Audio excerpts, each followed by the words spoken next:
political analyst Nkem Lafia is supporting President Muhammadu Buhari's stance on aggrieved APC candidate, while Buhari has encouraged candidates to challenge the party in court despite a contrary order by the party's leadership. Lafia says Buhari has made the right decision.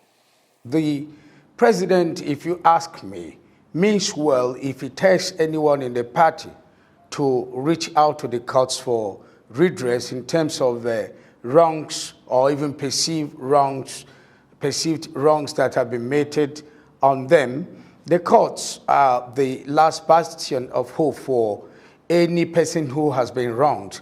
And if the president so directs that people go, or aggrieved persons go to seek redress in court, I think he was saying the right thing. Like the then CPC, parts of ANPP, and the other party from the Southwest, and some fragments of the All Progressive Grand Alliance, then led by Governor Rochas Okorocha. If you recall, part of the accusations that were being done against the major, or the alliance, so to speak, by those legacy parties, was that this was a kind of a bed of strange bedfellows, coming together of strange bedfellows, people who did not share in the same ideology, people who did not even share in common political experience, people who at that point in time never even believed in anything that was common as far as politics was concerned at that point in time. They just came together for the mere purpose to chase, as it were, the then ruling party, the People's Democratic Party, out of power.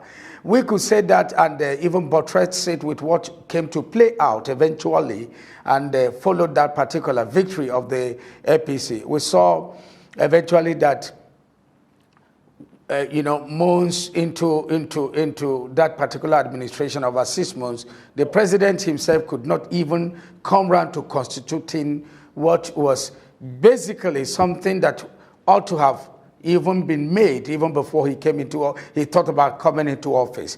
For instance, it is absurd for the president to have stayed 6 months in the life of this administration before appointing his ministers. That gave too much